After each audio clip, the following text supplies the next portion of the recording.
Welcome back to my YouTube channel. आज हम विशेषण पढ़ेंगे पद परिचय में। उससे पहले वचन, लिंग, सर्वनाम, संज्ञा की वीडियो आ चुकी है। आज पढ़ेंगे हम विशेषण। विशेषण होता क्या है? जो शब्द संज्ञा सर्वनाम शब्दों की विशेषता बताते हैं उन्हें विशेषण कहते हैं। फिर देखो विशेष्य। विशेषण जिन शब्दों की विशेषता बताते हैं उन्हें विशेष्य कहते हैं। जैसे सुरेश ईमानदार लड़का है, इसमें बोला गया है विशेषण जिन शब्दों की विशेषता बताता है, ये तो होता है विशेष्य। अब इसकी विशेषता बताई गई है ना, ईमानदार लड़का हो गया, ये विशेषण हो गया। इसकी विशेषता बताई गई है लड़के की, तो लड़का विशेष्य हो गया, और लड़के की क्या बताई गई है? विशेषता। तो ये हो गया हमारा विशेषण। विशेषण के भेद। विशेषण 4 प्रकार के होते हैं: गुणवाचक विशेषण, संख्यावाचक विशेषण, परिमाणवाचक विशेषण और सार्वनामिक विशेषण। गुणवाचक विशेषण, जो विशेषण किसी संज्ञा या सर्वनाम के गुण, दोष, आकार, रंग, दशा, स्वाद, काल आदि का ज्ञान कराते हैं, गुणवाचक विशेषण कहलाते हैं। जैसे मेहनती लोग सफल होते हैं। लोग कैसे हैं? मेहनती है। तो ये हो गया हमारा गुणवाचक विशेषण। कुछ गुणवाचक विशेषण जैसे कुछ अन्य गुणवाचक विशेषण: गुण, दोष, रंग, आकार, दशा, स्वाद, काल, स्थान। गुण में क्या आएगा? सच्चा, वीर, ईमानदार, भला आदि आ जाएगा। दोष में झूठा, कायर, बदमाश, मूर्ख, आलसी आदि।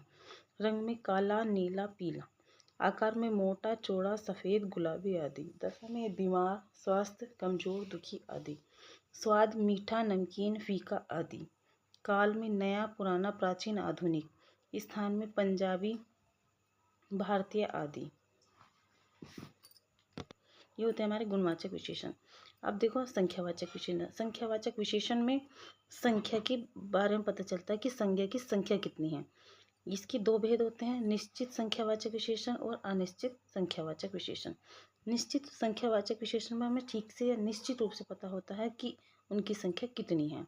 अनिश्चित वाचक संख्या विशेषण में हमें ठीक से नहीं पता होता कि संज्ञा की संख्या कितनी है।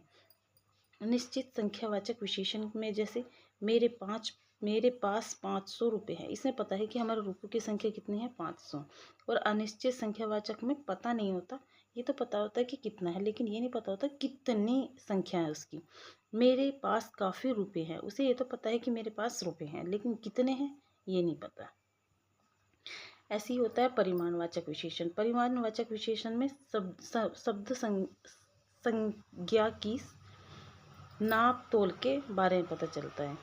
इस परिमाणवाचक 2 प्रकार के होते हैं: निश्चित परिमाणवाचक और अनिश्चित परिमाणवाचक। संख्यावाचक विशेषण की तरह निश्चित परिमाणवाचक में जो संज्ञा शब्दों की निश्चित मात्रा नाप तोल बताता है। जैसे नीरज ने 1 गिलास दूध पिया, तो उसे पता है कि नीरज ने कितना दूध पिया? 1 गिलास। उसे पक्का पता चल गया कि 1 गिलास पिया है। अनिश्चित परिमाणवाचक में ये विशेषण संज्ञा शब्दों की अनिश्चित मात्रा माप तोल बताते हैं कि उसे ठीक से नहीं पता कितना है। नीरज ने गिलास का कुछ दूध पिया। अब ये नहीं पता कि उसने आधा पिया, आधे से आधा पिया, लेकिन ये पता है कि कुछ दूध पिया। इसमें ठीक से पता नहीं है। फिर होता है हमारा सार्वनामिक विशेषण। सार्वनामिक विशेषण क्या होता है? जो सर्वनाम शब्द विशेषण की तरह कार्य करते हैं उन्हें सार्वनामिक विशेषण कहते हैं। जैसे वह लड़का सच नहीं बोल रहा है। जो सर्वनाम शब्द विशेषण की तरह कार्य करता है, लड़का कौन सा है? वह, तो ये विशेषण का कार्य कर रहा है। और एक चीज़ और ध्यान रखते हैं, जब संज्ञा से पहले सर्वनाम आता है तो वहाँ भी सार्वनामिक विशेषण होता है। जैसे आज कोई आदमी आया था। आदमी क्या हो गया? संज्ञा हो गया। संज्ञा से पहले क्या हो गया? सर्वनाम। तो ये क्या हो गया? हमारा सार्वनामिक विशेषण। ऐसे ही ये लड़का है, लड़के से पहले सर्वनाम आ गया, तो यहाँ पे सार्वनामिक विशेषण। वे छात्राएं खेल रही हैं। छात्रा संज्ञा होगी और वे हो गया सर्वनाम। तो संज्ञा से पहले अगर सर्वनाम आता है तो वहाँ सार्वनामिक विशेषण होता है। ये वीडियो यहाँ तक की। थैंक यू, धन्यवाद।